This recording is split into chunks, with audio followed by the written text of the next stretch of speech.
segment I like to call the play call that hit just a little bit different. This one hit different. Let's set the stage on this one, shall we?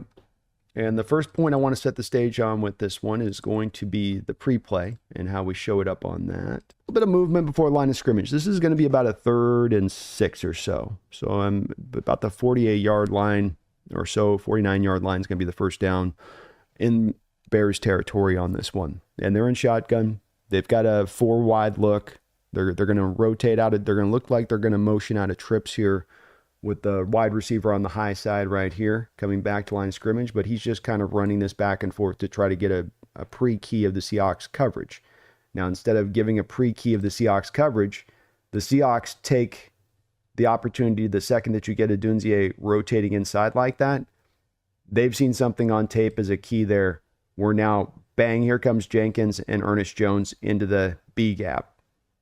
And they're gonna both mug it. So now you end up on this play, and really from the Bears' standpoint, this motion is not meant to drive up guys into the line of scrimmage for a blitz look. The motion is meant to educate them on what they're doing in the secondary, man or zone, basically. It's what you're trying to get. So this does nothing. Seahawks just looked at this as a key point. And why? Because I'm guessing that there's a bit of a timing approach here, where the second he comes inside, when he goes back outside, that ball is going to be snapped very quickly when he starts back out. You get up in that gap so that you can almost time this up perfectly to be able to hammer it. Now, Caleb gets a little bit of an arm motion here out to his right. So he gets instructed on this play to go right with his first read. And he does not do so because he's reading whether it's man or zone. He's doing so because of the fact that you've drawn in this blitz. So blitz here, hand motion to the outside. See that hand motion? And who's it meant for? I think that's Keenan Allen there on your bottom right-hand screen there, matched up with Tariq Woolen in press. And then he's really nervous because he's got 2 guys in press for the Hawks defense on top of this, so he doesn't get a lot of free releases. So just take note of what that does offensively again before I show you the play of how this starts to get Caleb nervous. Now he's putting into his checks. He's not looking to the other side of the field almost at all now. He just gets completely locked into this right side of the field. So let's go to the actual play itself. And what I'm going to do is I'm going to run it first just a couple times so you guys can see this as to the way it plays out. And you can see at the top, it's the 50-yard line is the first down marker purely. So that's where this is a 3rd down and 6, 7. He's got to get it to the 50-yard line. But a few different things go on this play that are just, to me, wonderful. And the first thing that it starts out with is you've, of course, got all these guys up around the line of scrimmage. It's looking like almost a cover 0 situation where you're going to have almost no safety help on the back end. You've got 3 guys here for the 3 guys here, Woolen here for Allen at the bottom of the screen. Man on man. That's the way that this thing's going to look. But with Mike Macdonald, well, what it looks like is not what it's going to be post-snap. We've learned that about him, and that's the case here. Where post-snap, what do we end up with? The thing that we've seen multiple times over and over throughout the course of this season, you're not sending all those guys. So you're able to confuse the offense and usually the quarterback first and foremost on that front initially. But then yet you still somehow find a way to get a free rusher at the passer. I mean, look at this. If from a Seahawks perspective, you went from showing him pre-snap that you're going to have 4 guys in coverage, Woolen and the 3 to the high side.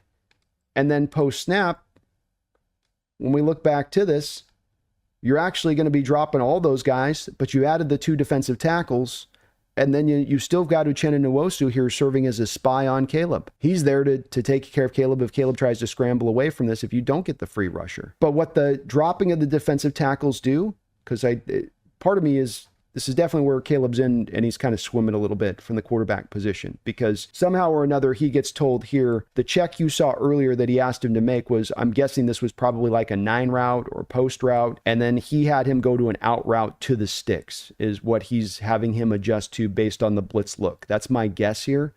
I would have tended to think that Caleb would have been taken more to the high side of this here and looked for the in-cutting route here post-snap. So this would have been where I thought you would have confused him, is on this guy cutting in here, because you're anticipating that Leonard Williams is actually going to be coming and part of that blitz look, and so you hit your hot route right there rather than going to the bottom side of the screen here. You can barely see the guys. He's almost off screen, I know, but an out route takes a little bit longer, especially if you want to make sure you're not throwing it blind as he comes out of his break, and that's where bit strange of a read from Caleb, but this is part of the confusion that you create on the play when you're able to, mess him up post snap. So even if he had gone to that hot, Leonard's there to neutralize it, right? So 15, Odunzie, your high side receiver, he's got the in-breaking route. That's open if there's no defensive tackle there. See how that's open? Years past, that kind of route we've seen it many times, would have been wide open. You wouldn't have had a defensive tackle sitting in that lane ready to take that away. So wonderful spot right there. Let's get back to the line of scrimmage and then take note of what this blitz does from the standpoint of Ernest Jones and Rashawn Jenkins especially, because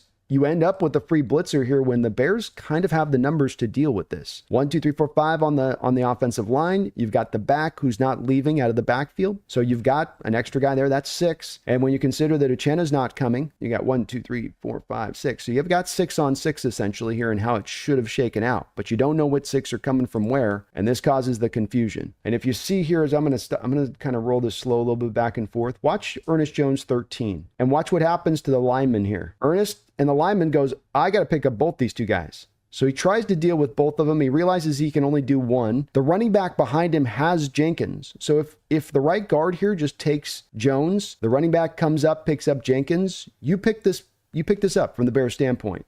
But because of the confusion, because you don't know who's coming from where, and because the guard doesn't trust his running back behind him or know where his running back's really going, he ends up going to Rashawn Jenkins, and then look what happens with Jones. The door just gets completely opened up. So first, see that hand, right hand on Jones. It's there for a second. Then he lets him go, I'm guessing he's thinking the back's to the right of him instead of to the left of him. And then Jones ends up as a free blitzer on this play when you didn't really fully send that heavy house blitz like you showed it. The final beautiful part of this play is, okay, you've taken away the hot, you've confused the quarterback, you've rushed him off his spot, you've gotten a free rusher into his face, but the final cherry on top is watch where this throw ends up. You got to get it to the 50-yard line for a first down, and you end up with a receiver who doesn't even get to the sticks on the route because the timing of the play gets so messed up. That ball's on the ground right now where that receiver's got it. It's a missed throw. It's a bad throw. Caleb's off his back foot because Ernest Jones is in his face, but you don't even allow them to get to the sticks.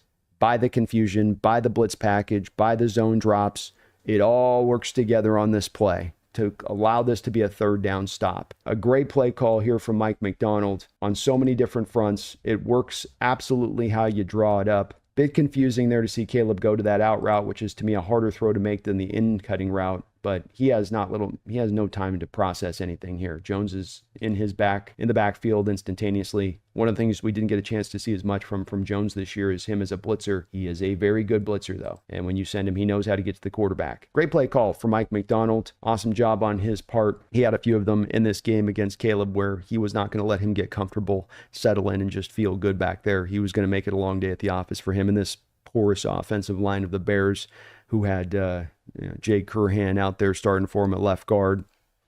You want to take advantage of that.